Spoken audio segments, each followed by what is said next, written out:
Yes, the program is Today with John and Helen live. And up next, and bringing the show to an all-high close, is a powerhouse in the world of human resources, a strategic HR leader, talent and cultural architect, certified HR professional, and an accomplished event host and compere, Bisola Amuda.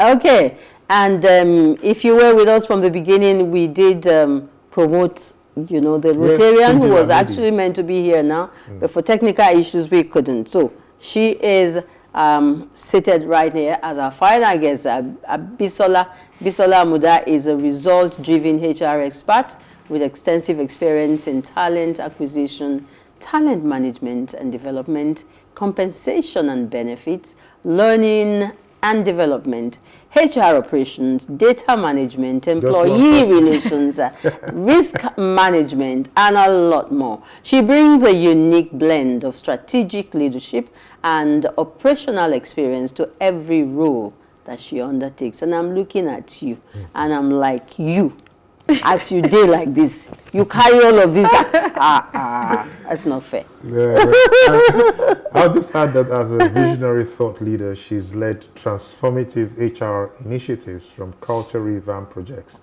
to building fully functional HR departments from scratch. Currently, as the group head of human resources at Cordross Capital Limited, Bisola is pivotal in shaping HR policies that drive workforce engagement, productivity, and overall business sustainability. Wow, my goodness. That is quite Bisola, we have to talk after this. No problem. I think this is the opportunity I've been waiting for. So let's all welcome to you. Bisola Amuda. It's such a pleasure to have you. Same here. Thank you so much for having me. I'm happy to be here. My goodness. The bits that I like is that talent development. Okay. So maybe if you find a talent seated here today, in the course of the conversation, they just help us. The opportunity I've been waiting accentuated. Let's talk about that, no problem. Okay, no, we're excited to have you today. Thank you. Now, so let's start off with what exactly is office politics and why is it an unavoidable part of the workplace? Okay, thank you so much, Ellen. So office politics is what I call an informal but very strategic ways in which employees use to gain influence or basically advance their career in an organization.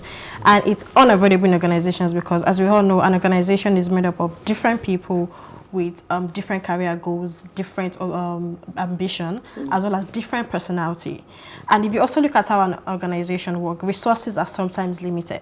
So there are only few leadership opportunities. There are only few, I would say, merits or credits or reward that could go around. You know, so these limited resources then force people to just automatically go into office politics mode. Now, I always tell people that you cannot avoid office politics unless you just want to be unseen in an organization. So I always say that you engage in office politics wisely and also ethically. Wisely, ethically. You break that down for us later on. Whether wisely or ethically, take a poll. Okay. And you'll find that, you know, employees in offices, they're mostly negative you know, about their perception of offices. Are there any positive aspects to office politics? Okay, so the reason why people see office politics as negative because when it comes to mind, the only thing you think of is, oh, they're playing favoritism, or there's manipulation involved, or, you know, just any other toxic office behavior that you could think of. But it's actually supposed to be positive. You're supposed to use office politics to gain influence, to build lasting relationship in an organization, to also make sure that your hard work is being known in a way that is not manipulative, and then also to basically make reasonable connections with people or powerhouse in the organization. So for people that engage in being manipulated, those are the people that tend to make it negative. You're also supposed to use office politics to gain mentorship in the organization. You can gain mentorship with leadership or people in the organization that can help you. You could also use it to make sure that you have a voice in decisions or when they're making decisions that matters, or especially things that relate to your work. So it's just the application, because we have sharks in the organization. There are people that want to achieve things at the detriment of other people.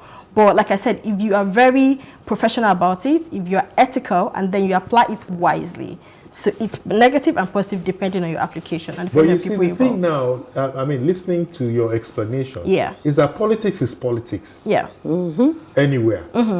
because the way you roll out your politics is, you know, is the kind of perception that people will get from you. Yeah. So Politics. whether in the office, at home, Or at home. government or whatever, depending on how you play the politics. Exactly. So that's why I say it's application So that now then we're just determine like, okay, now it's situated in the office. in the office. Yes. Great. Okay, so office politics is not about the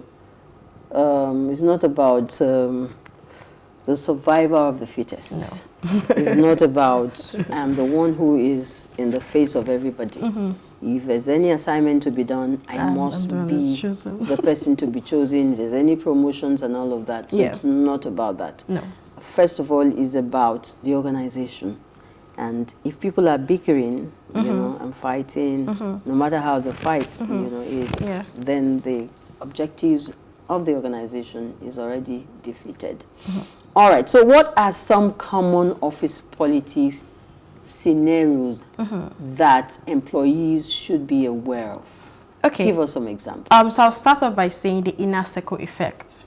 And that's basically, in an organization, there's no way you can avoid it. There are certain people that has the ability to infiltrate the management. Those are the inner circle. You have to recognize their presence. Now, these people, it could be as a result of personal connection that they might have. It could be that shared values that they have with people that they are in the same circle together. Or it could just be that they were just, I don't want to say fortunate, or just blessed to be in that right conversation in the right room. For example, if you're in human resources, you definitely have a leverage over office politics because you know what's happening in the organization. Sure. If you happen to work with the MD in the GMD's office, there are certain things that you would be exposed to. So that makes you part of the inner circles. So you need to recognize that the inner circle effect exists. There's nothing you can do about it. And you have to gravitate towards it. So then the way you now go about it is what now determines whether it's negative or positive. So I always tell people that there is a way you can engage and make your work known, be visible in the organization without necessarily being a shark or doing things at the detriment of other people. So those are the things that you need to look out for. First, know that there are people that are the bureaucrats in the organization. They have the power. So you then have to be strategic in making sure that you have meaningful relationship with these people. The second people are the people that I would say they are the credit grabbers. Whether they do the work or not, they are ready to take the credit. And then there are people that believe that as long as I work in silence, God will crown my effort. Yes, God will crown your effort, but you also need to work for it. Because when you're saying God bless my also, what's the blessing exactly? You need to be able to like speak up, let your work be known. Let them know that, oh, you're the one that did this, right? So when they're speaking at meetings or you're involved in a committee, make sure that your voice is heard. Because that's what they say, the empty vessels make the loudest noise. They're empty, but they're making the noise. And people are saying, oh, you're doing the work. But it's you that you're in the team that you'll be like, this person is not doing the work. I'm the one doing it. So you need to also recognize that there are people that are ready to take your credit and be willing to, I also say, keep records of things that you've done. And it's not just for maybe when you want to have salary negotiations or when you want to ask for a better pay or promotion in the organization, also for you. Right? If you're going for an interview, if you have a record of what you've done in the organization, because sometimes you've done so much, but you can't really articulate what you've done. Yeah. But if you have a record of your achievement, this is what I've been able to do, this is how I contributed to my organization, you're able to express value to the organization that wants to hire you. Right? So keep record also for yourself, not just necessarily for negotiation or for office politics. The third people are the gatekeepers. Now, these gatekeepers, you will know that when they want to make important decisions or certain projects, there are people that are in charge. Or maybe they want to execute something. No, there are certain things in an organization or things that you can do that can make you visible. So there are people that will appoint those people that will do the job. You want to make sure those people have you at the back of their mind. For example, who is a gatekeeper? So a gatekeeper could be the head of your department. So if there's a project that you want to do, they're looking at, okay, everybody under me, who do I think can do this job, right? The gatekeeper could be human resources, right? If they're thinking about bonus, who are we rewarding? They're looking at your performance. If you're doing the work, but if you don't come to their mind, they're thinking of everybody in their department, in your department, and you're the last person, there's a problem, even if you're doing the work. So in every organization, you will know that these are the people that has the power. Look for those people, make sure you're on their mind, make sure you are visible, and they see what you're doing, right? Now I get why office politics, because as many people as have this information, will be juggling for this recognition. Exactly. How you juggle that worries me now. Because yes, here I am. I know I'm efficient. I know I come to work. I'm diligent. I'm all of that and all of that. And then people hate on me. They say, he thinks he knows everything because he's FD's cousin's sister and all of that. So how could people like me, build strategic relationships, because that's what we're looking at, without being seen as being maybe manipulative or playing games? How do you do that successfully? So the first thing I would say is you need to build genuine and authentic relationship with people. If you're an ass-kisser or if you're somebody that's just being manipulative, people will know, right? So being it comes out. It comes out. Like, you will know when somebody is just coming to you when they need you. The friendship is not genuine. They remember you when they need you to speak for them or do something for them. Something as little as, if you don't see a colleague at work, you can put a phone call through. Oh, I miss seeing you at work. Are you good? Are you okay? Somebody tell you that their child is not feeling fine. Something is happening in their life. Just a simple phone call of checking in. In my mind, I'm like, this person cares about me. So when I'm thinking of, if they give me opportunities, and I'm thinking of, okay, so who are, because most things that's common to human beings, when you're thinking of people you want to give opportunities or things to, one, if you're thinking, you first of all think about maybe the people that you trust, the people that you think are diligent, or people that are within your inner circle before you even start going outside. So you want to build genuine relationship with people. Don't be fake about it. Ask, just be genuinely concerned about them. Show interest. Celebrate their milestones. Even something as simple as sending a birthday message to them. You see them posting pictures of their children's birthday. Just a simple, happy birthday to them. But so that's the little in this things. environment. Yeah, but it's the little things that matters for everyone. Because in other climes, they'll see that as being intrusive. So what concerns you with my wedding anniversary? Okay, so it also depends on the people. That's why I said you also need to know who you are dealing with. True. Regardless of the organization, there are some people that they don't want to involve in their private life. So you need to find different ways for the person, exactly. Absolutely. So it's different things ticks people, or people appreciate different things. So depending on who you are trying to meet, then identify, what it is that they want. The second thing is you want to avoid unnecessary cliques or being known as office gossip. Okay. Because you don't want to be the person that you're always complaining about management. You're complaining my salary is not enough. You are always in everybody's business, but you're not doing the work. You are being labeled as the gossiper. And then what you're also doing, there's something called the gossip trap, where you feel like you're talking to people, but the only response they're giving you is soundtracks. So you feel like we have now, I'm gisting you about the office, and the only thing you're saying is, really? Are you serious? Now, wow, I'm not adding, I'm not removing, I'm just affirming or going with the flow. Intentionally. You don't want to be... Nobody wants to be involved. The when they are recounting, they will not say, oh, this said it. The only thing they will say is, you're the one that said it. True. Yeah. And the reason I said is, oh, okay, I was just giving reactions. You don't want to be the person that they label as that. Because even if you are competent, people will avoid you. Nobody wants to be with a gossip or wants to be recognized as people that are forming unnecessary cliques in the organization. Then I also always say that there's always this hidden or silent rule in every organization. They are not in your handbook. They are not in policies. Some strategic decisions are not even made in formal meetings. It's informal gatherings. Just maybe the MD talking to somebody at a gathering, they've made one decision that can affect thousands of people. So you want to make sure that, if they are engaging in such things, either you have a say or you have somebody talking to you or fighting for you in such rooms. So that also means that it also goes back to, forming genuine relationship. And also, before you start asking for something, provide value. And that's when you're also trying to, maybe mingling with your colleagues, or you want somebody to speak for you. Make sure they see you as a value add. If they see you as a parasite, then you have a problem. Okay. I'm sure if we let you just keep going on and on. Because as you speak, I am so excited that this is an information or this is something that your generation believes in. And you're letting other people know, that this exists, because it does exist. And I'm seeing me and a couple of the scenarios that you've painted. I'm seeing me in them while I was at work. You can relate. And I'm like, I could have done this. I could have done this. I could have done this. Especially the record keeping thing. For you, it's absolutely important. Thank you. So what role does emotional intelligence play in handling workplace politics? Okay, I mean, if you're emotionally intelligent, the first thing you need to do is to be able to read the room.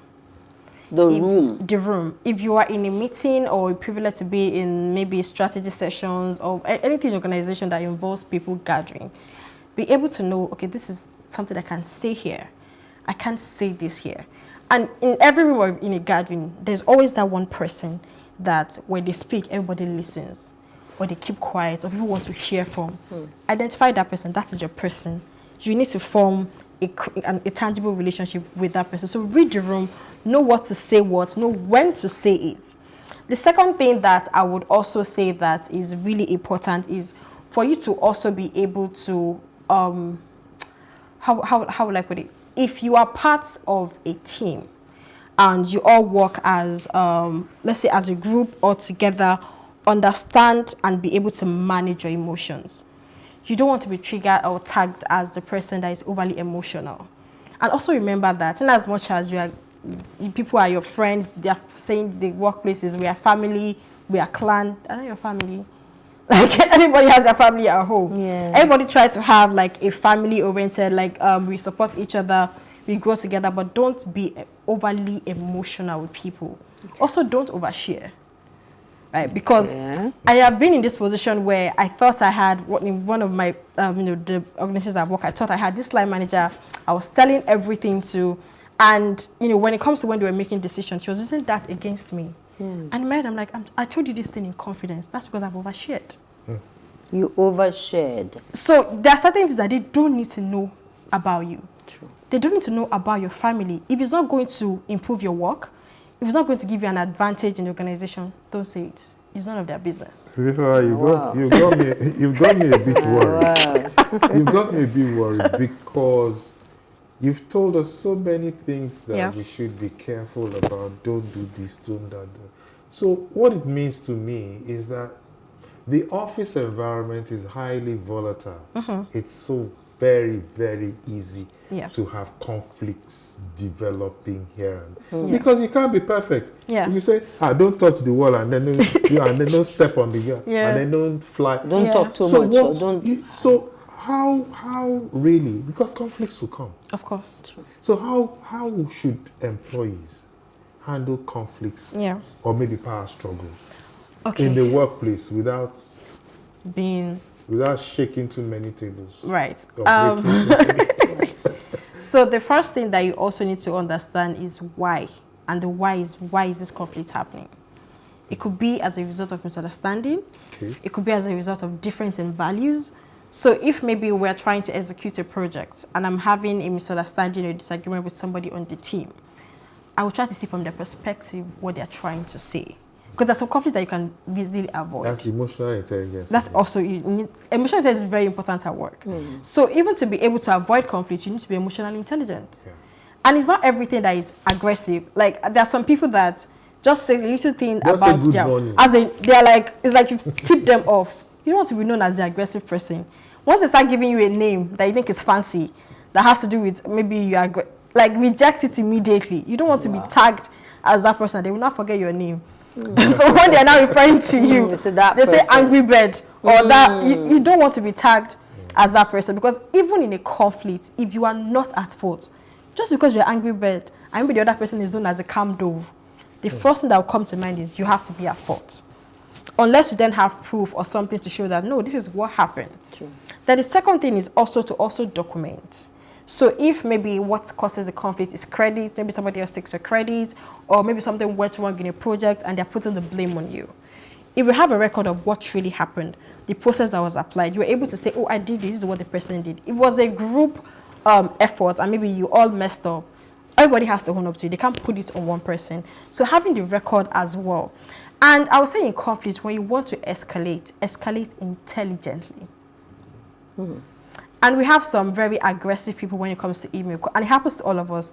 There are some emails that somebody will send to you, and then you're like, no, this person, okay, I'm ready. Type and reply, most times, speak to a mentor. Speak to somebody that you know has like your genuine interest at heart and experience as well. So that's why if it's a mentor, it's somebody that has seen more and experienced more than you. You can share your draft with them. This is what and how I want to reply. This is why I'm replying this way. And then they can guide you. So there are some conflicts that you don't even need to engage in, really. You can just let it go. If it's not going to affect your work, it's not going to give you unnecessary discredit, ignore it. It's not worth your time. Okay. Wow. You see people who will come to you and say, I've had it up to here. I can't take it anymore. I can't do this. Yeah. But you see, I put it all to your inability to discern, to see red flags. Yeah. You know, so let's even talk about red flags, right? So what are some red flags that indicate an employee might be unknowingly harming their career due to office politics or whatever? So what pops up when certain things happen? Okay, so the first red flag that you should notice is if they're talking in your department and you're the one that is being excluded, there's a reason why they're excluding you. So you need to find out what went wrong. And there are people that they will say, I don't even want to be part of it. Be part of it too. Because if it's about advancement, if it's not as long as there's not gossiping, they're talking about projects, they're talking about initiatives, and they're leaving you out. Speak to your line manager, whoever is in charge, and ask why you're being left out. Sometimes it could be that they basically don't need your skill, or it could be that those people indicated interest and you did not. And most times there are certain things or projects that you have to speak for them to even say, oh yeah, this person has this skill. So if you hear that something is going on in the organization and you know you can add value, speak to whoever is in charge and let them know this is how I can add value. So if you're isolating yourself and forming, I don't want to be involved in office politics, I don't want to be involved in this, as long as you're not being manipulative, be involved. Because you need this to advance in an organization. So that's one red flag. That's one red flag when you're being left out of things. The second thing is when they are speaking about performance in the organization. You will not, there's certain people that they can maybe just say, this one is a performer, and then they're just like, yeah, you're just there. Why are you just there? Okay. There's a reason why they are referring to you as just there. So that's a red flag as well. Another one is exactly. The third one also goes back to you being identified as maybe the aggressor or the manipulative one or the gossip in the office. You don't want a title that is not your own. That's why you see some people that if you call them any other name, they'll tell you, no, that's not my name. This is my name. Right. And another red flag for you is if you've stayed, for example, each organization say on this cadre, you have to spend 2 years, minimum 2 years, maximum 4 years. If you spent more than 4 years, you want to know why you're stuck in that position.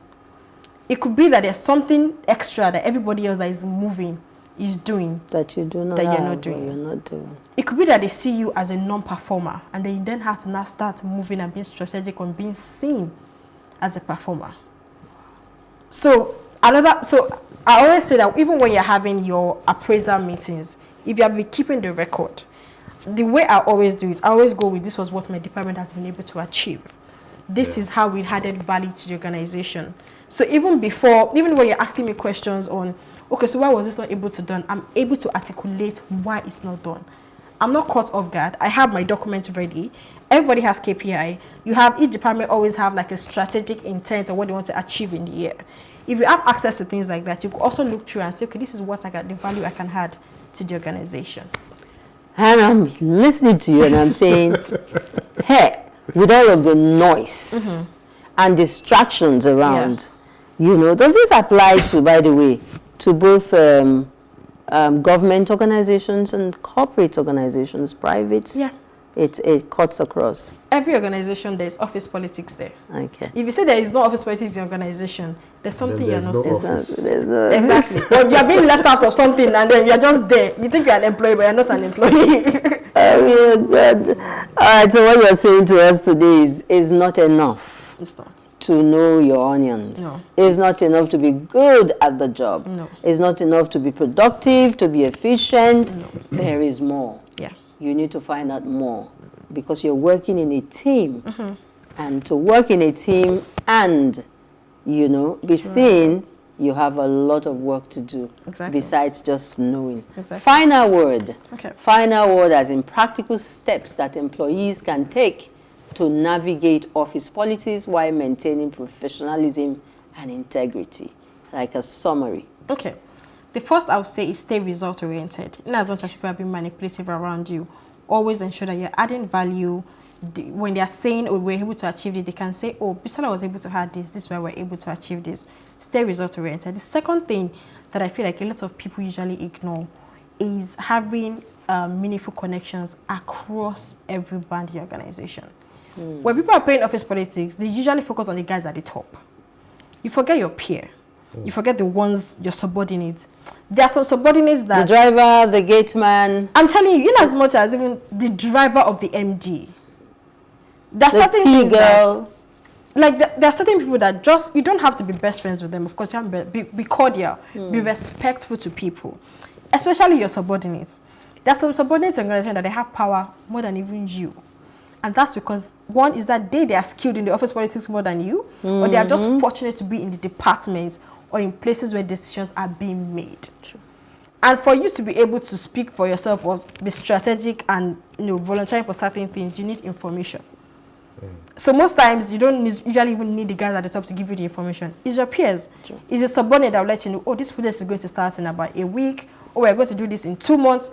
Then you now start knowing that, okay, from day 1 to the 60th day, these are the things that I'm going to be doing. So you need to be like, don't just focus on the guys at the top. Your peers are very important. You want to have meaningful relationship with people, because if you are to execute a project and they put you with your peers and your subordinates, if they see you as a problem, they will not cooperate with you. Yeah. They will frustrate your efforts. One, you can lose time, you will lose resources, and you might not even get the desired result. True. So you want to make sure that you have cordial relationship with people. I'm not saying be best friends with them. I'm not saying kiss their ass or be boy or be errand boy or something. But have, to a certain extent, decent conversation. And lastly, avoid unnecessary drama. Okay. Dramas that they will bring to you that does not concern you, you don't have to be involved, really. If they bring something to you, feel free to say, I humbly decline to be part of this conversation. True. You don't have to be. There are certain things that, if you don't talk on it, it doesn't affect you. If you speak on it, the only thing probably is put you in trouble. So try and avoid as much as any unnecessary topic, conversation, gossip. If anybody wants to escalate, like I said, people, especially people that give you soundtrack, okay, those ones, be very careful of. Be very careful of what you also say and when you say it to, and always provide value. Because you provide value, regardless, they will still see you as a value add. Well, if we continue this way, politics, Bisola is going to keep us spellbound. But let me even ask you. Yeah. Have you written any book on this? No, I haven't. Maybe you should consider writing. You were talking about records. The way you flowed. Yeah. The way you flowed on. Yeah. Thank you. Okay, and if you were going to do a book, you would do it better. You can make me your manager, your talent manager. Okay, we can speak about that. No, but this is really critical. Very, very crucial. Yeah. Very important. Great. Thank you so much. And someone once said to me that office politics are unavoidable. You just said that. Yeah. But success comes from navigating them with integrity, emotional intelligence, and a focus on creative progress rather than personal gain. Yeah. And you said all of that and a lot more. We are most grateful for your time. Thank you. Thank you. Thank you so much for having me. I didn't tell you earlier that you're beautiful. Oh, thank you. Yeah. Thank you so much. I was too shy to say it. I'm looking at your pants as I'm like, oof. I hear me. Okay, now. Thank you. Okay, John. Yes. So are you? Yes, I am. I thought are you speechless? Yeah, I am. You're speechless. Speechless. But all right. So Bisola just did this wonderful work, and with that, we're almost done with today's package of Today with John and Helen. And John was just waiting for me to launch his nugget, which will be coming shortly. Yes. We'll take a quick break to allow Bisola to probably exit. I wouldn't want or she wants to stay and listen. Okay, so we'll be back in a moment with John's nugget. Don't go away.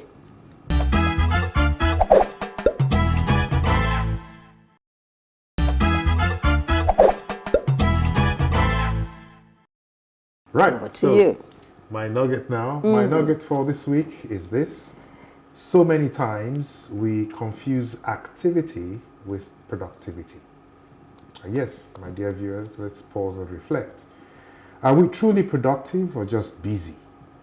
True leadership isn't about filling our time with endless tasks. It's about driving meaningful results.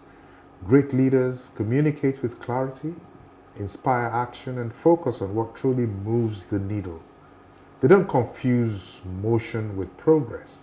Instead, they delegate wisely, set clear priorities, and ensure every effort leads to impact. So today, let's lead with purpose, speak with conviction, act with intention, because leadership isn't about doing more, it's about achieving more. Choose productivity over mere activity, and success will follow. So, fellow leaders, let's pause and reflect. Are we truly productive or just busy? That's the question for today. Okay. And that's my nugget for this week. That's a question for everyone. Yeah. And that's something I keep telling myself. I don't want to just be involved in everything. I want to be involved in a few things that I can, that make meaning, like you said, add value. Okay. All right, so on that note, with Bisola still here, thank you so much for having kept us company on the program today. It's for every member of the family, and we're here every Saturday. Join us again, same time next week. I am Paul Helen. And I'm John Sanaya. I'm out. Bye now.